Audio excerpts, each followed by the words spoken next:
आप सुनकर हैरान हो जाएंगे कि आईटी सिटी बैंगलोर में रोजाना 20 से भी ज्यादा तलाक के मामले दर्ज हो रहे हैं।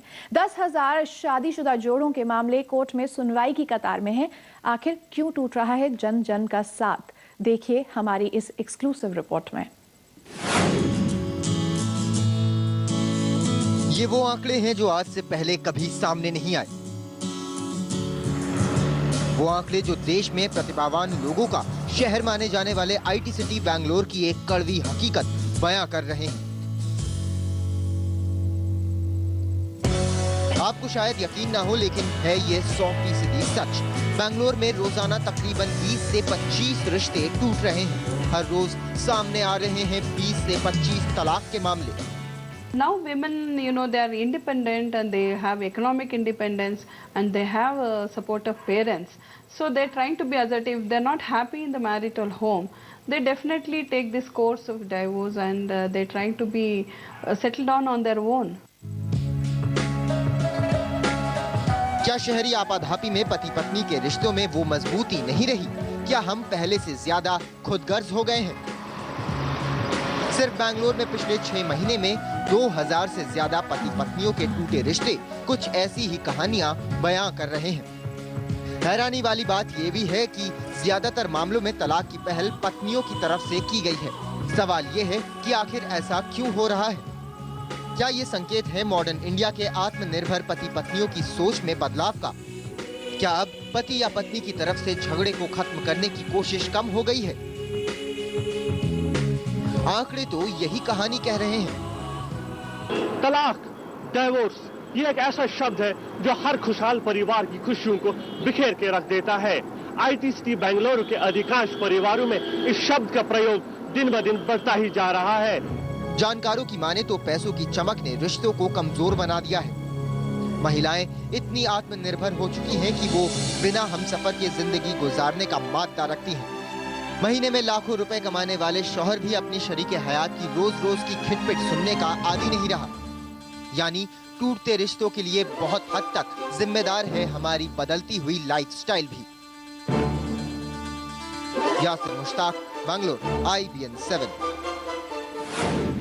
और इस मुद्दे पर बात करने के लिए हमारे साथ स्टूडियो में मौजूद हैं सुप्रीम कोर्ट के वकील वरुण गोस्वामी। बैंगलोर स्टूडियो से हमारे साथ मौजूद हैं सेव इंडिया फैमिली फाउंडेशन के PRO विराग धुलिया, और साथ ही हमारे संवाददाता यासिर मुश्ताक भी हमारे साथ बने हुए हैं। विराग धुलिया जी, आपसे जानना चाहूंगी, ये जो आपने सर्वे किया, इसके पीछे मंशा क्या थी, और ये जो सैंपल साइज आपने लिया सर्वे का, उसे कैसे चूज किया गया?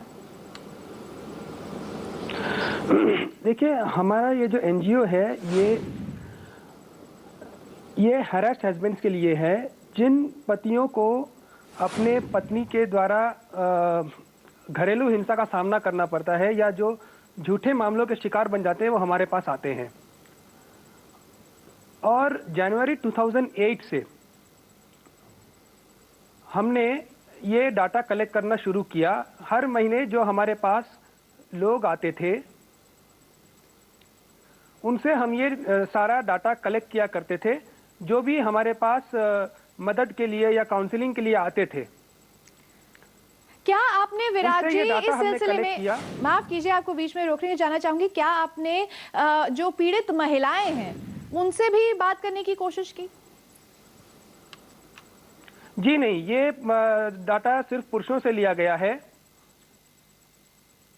जी। और ये जी, आपसे मैं ये बातचीत आगे बढ़ाऊंगी। वरुण जी, हाँ, आपसे जानना चाहूंगी, जो बात हो रही है सिर्फ पुरुष जो कि पीड़ित हैं उनसे ये सवाल पूछे गए, ये सर्वे किया गया, लेकिन आप प्रैक्टिस करते हैं दिल्ली हाई कोर्ट में, एक और बहुत दिल्ली में और बहुत बड़ा मेट्रो है ये भी। आपको क्या लगता है 498A क्या मिसयूज होता है? देखिए, मिसयूज के इसके बहुत सारे केसेस आए हैं सामने, यहाँ तक कि कोर्ट्स को भी कमेंट करना पड़ा, सुप्रीम कोर्ट को भी, हाई कोर्ट को भी, कि इसका मिसयूज हो रहा है।